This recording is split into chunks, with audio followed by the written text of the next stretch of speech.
इस कहानी में हम एक ऐसे प्लेनेट को देखते हैं जहाँ पर सिर्फ खूबसूरत लड़कियां ही राज करती है और बचे हुए आदमियों को ये लड़कियां अपना गुलाम बनाकर रखती है और उन्हें बंदी बनाकर उनसे काम भी करवाती है। लेकिन एक दिन अर्थ से 2 साइंटिस्ट इस प्लेनेट पर आ जाते हैं क्योंकि अर्थ की लड़कियां प्रेग्नेंट नहीं हो रही थी।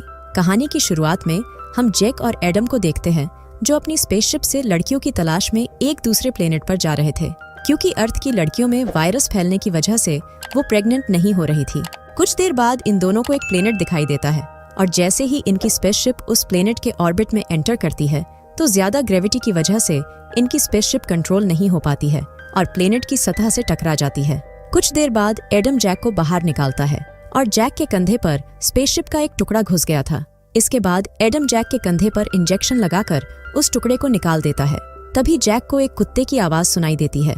जब एडम उस कुत्ते का पीछा करता है तो कुछ दूर जाने के बाद एडम को एक लड़का मिलता है। ये लड़का एडम को देखकर यहाँ से भागने लगता है और एडम उस लड़के का पीछा करने लगता है।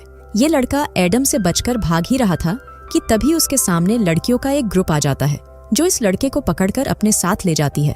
इधर एडम उस लड़के का पीछा कर ही रहा था कि तभी एक जोर का भूकंप आता है और एडम को कुछ समझ नहीं आता है कि आखिर इस प्लेनेट पर चल क्या रहा है।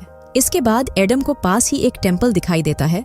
जब एडम उस टेम्पल के अंदर जाता है तो अंदर का नजारा देखकर एडम को मजा आ जाता है क्योंकि अंदर बहुत सारी खूबसूरत लड़कियां थीं। इसके बाद हम नमीरा नाम की रानी को देखते हैं जो यहाँ पर राज करती है। यहाँ पर हम टेक्सन को भी देखते हैं जिसके अलग सिपाही है और टेक्सन नमीरा को जरा भी पसंद नहीं करती थी क्योंकि टेक्सन को इस प्लेनेट की रानी बनना था। नमीरा के आने के बाद ये सभी नाग देवी की प्रार्थना करते हैं और ये उस लड़के को लेकर आते हैं जिसे कुछ देर पहले टेक्सन की सिपाहियों ने बंदी बनाया था ताकि नाग देवी के लिए इस लड़के का बलिदान दे सके। तभी नमीरा की एक सिपाही उस लड़के को पहचान लेती है और बोलती है कि ये मेरा भाई है। इसके बाद ये सिपाही टेक्सन के सिपाहियों को मारकर अपने भाई से दूर हटाती है, लेकिन तभी नाग देवी टेक्सन के एक सिपाही को खा जाती है। इस चीज से टेक्सन को बहुत गुस्सा आता है और ये उस सिपाही को नाग देवी के गड्ढे में फेंकने का बोलती है। तभी नमीरा टेक्सन से बोलती है कि तुम कानून जानती हो, हम आदमियों को मारते हैं लेकिन महिलाओं को नहीं, और जो भी तुम्हारी सिपाही के साथ हुआ है वो सिर्फ एक हादसा था। लेकिन टेक्सन को नमीरा पर बहुत गुस्सा आ रहा था और ये बोलती है कि मैं इस टेम्पल की देवी हूँ। तो नमीरा बोलती है और मैं इस प्लेनेट की महारानी हूँ। तभी एडम के पास जैक का कॉल आ जाता है जिसकी आवाज सुनकर सभी लड़कियां एडम को देख लेती है। इसके बाद एडम यहाँ से भागने लगता है और टेक्सन के सिपाही एडम का पीछा करने लगते हैं। एडम अपनी स्पेसशिप तक पहुँच जाता है लेकिन तभी एक जहरीला तीर एडम के पैर पर लग जाता है और जैसे तैसे करके एडम अपनी स्पेसशिप के अंदर आ जाता है और एडम के साथ वो लड़का भी स्पेसशिप में आ जाता है। बाहर टेक्सन के सिपाहियों ने स्पेसशिप को घेर लिया था और ये उन दोनों आदमियों को मारने के लिए अंदर जा ही रही थी। तभी यहाँ पर नमीरा अपने सिपाहियों के साथ आ जाती है और टेक्सन के सिपाहियों को यहाँ से जाने के लिए बोलती है। टेक्सन के सिपाहियों के जाने के बाद नमीरा स्पेसशिप के अंदर जाती है और देखती है कि एडम के पैर में जहरीला तीर लगने की वजह से ये मरने वाला है। इसलिए नमीरा अपने बाल से एक पिन निकालती है और एडम के पैर पर लगा देती है जिससे एडम की जान बच जाती है। कुछ देर बाद जब एडम की आंख खुलती है तो एडम नमीरा के महल में था। यहाँ पर एडम से मिलने जैक आता है और जैक एडम को बताता है कि मैंने इस प्लेनेट को अच्छे से स्कैन किया है और मुझे पता चला कि इस प्लेनेट पर भूकंप आना एक आम बात है। इससे बड़ा खतरा ये है कि ये प्लेनेट बड़े टेक्टोनिक परिवर्तनों से गुजर रहा है और कुछ ही दिनों में ये प्लेनेट पूरी तरह से तबाह हो जाएगा। इसके बाद एक सिपाही एडम को पूछताछ के लिए रानी नमीरा के पास लेकर जाती है। यहाँ पर नमीरा अच्छे से नहाकर एडम के पास आती है और पूछती है कि आखिर तुम कौन हो और कहाँ से आए हो। तो एडम नमीरा को बताता है कि मैं एडम हूँ और अर्थ नाम के प्लेनेट से आया हूँ। नमीरा एडम से पूछती है कि आखिर तुम हमारे प्लेनेट पर क्यों आए। तो एडम बताता है कि हमारे अर्थ पर एक खतरनाक वायरस के कारण अब अर्थ की लड़कियां प्रेग्नेंट नहीं हो रही है, जिस वजह से इंसान खतरे में है, इसलिए हम कुछ लड़कियों को अर्थ पर ले जाना चाहते हैं। आगे एडम बोलता है कि लगभग 700 साल पहले अर्थ से कुछ साइंटिस्ट को इस प्लेनेट पर भेजा गया था, लेकिन किसी कारण की वजह से सिग्नल टूट गया और वो साइंटिस्ट इसी प्लेनेट पर फंस गए थे। एडम की सारी बात सुनने के बाद नमीरा को भी एडम पर यकीन हो गया था क्योंकि नमीरा ने अपने पूर्वजों से अर्थ के लोगों के बारे में सुना था। इसके बाद एडम नमीरा से टेक्सन और नाग देवी के बारे में पूछता है तो नमीरा बताती है कि इस प्लेनेट पर बहुत ज्यादा भूकंप आने के कारण लोग धार्मिक होने लगे, जिसका फायदा टेक्सन ने उठाया और अपना एक अलग ग्रुप बनाकर नाग देवी की पूजा करने लगे। टेक्सन एक अच्छे परिवार से आती है, इसलिए वो मुझे हटाकर यहाँ की रानी बनना चाहती है। एडम नमीरा से बोलता है कि वैसे भी तुम्हारा प्लेनेट कुछ दिनों में तबाह होने वाला है, इसलिए तुम अपने लोगों को लेकर हमारे साथ आ सकती हो, जिससे तुम्हारी जान बच जाएगी और हमें औरतें मिल जाएगी।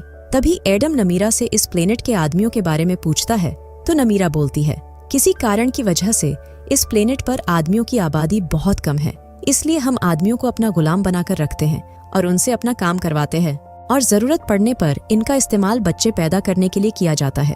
नमीरा की बात सुनकर एडम को बहुत गुस्सा आता है और बोलता है कि तुम्हारा दिमाग घुटनों में है, लेकिन नमीरा एडम को एक जोर का थप्पड़ पेल देती है। इसके बाद एडम को बंदी बनाकर एक गुफा में ले जाया जाता है, लेकिन तभी यहाँ पर टेक्सन के सिपाही नमीरा के सिपाही पर हमला करके उन्हें जान से मार देती है। इसके बाद एडम को टेक्सन के पास ले जाया जाता है। यहाँ पर टेक्सन एडम को अपनी टीम में शामिल होने के लिए बोलती है ताकि ये दोनों नमीरा को अपने रास्ते से हटा सके, लेकिन एडम टेक्सन की बात मानने से मना कर देता है, जिस वजह से टेक्सन एडम को मारने की कोशिश करती है। लेकिन तभी यहाँ पर नमीरा और जैक आ जाते हैं और नमीरा टेक्सन को एक जोर का मुक्का मारती है, जिससे टेक्सन बेहोश हो जाती है। इसके बाद ये सभी यहाँ से बाहर जाने लगते हैं। तभी रास्ते में नमीरा एडम को एक बड़ी सी चाबी देती है और बोलती है ये चाबी कई सालों पुरानी एक स्पेसशिप की है जो तुम्हें इस प्लेनेट से बाहर निकलने में मदद करेगी। इसके बाद नमीरा बंदी बनाए गए उन सभी आदमियों को भी आजाद कर देती है और ये सभी उस स्पेसशिप की तरफ जाने लगते हैं। कुछ दूर जाने के बाद एडम नमीरा को अपने साथ चलने के लिए बोलता है, लेकिन नमीरा एडम को मना कर देती है। तो जैक और एडम बताते हैं कि वैसे भी ये प्लेनेट पूरी तरह से तबाह होने वाला है, जिसके साथ यहाँ के सभी लोग भी मारे जाएंगे। इसके बाद जब ये सभी आगे जाने लगते हैं तभी एक जोर का भूकंप आता है, जिससे इन सभी की फट जाती है।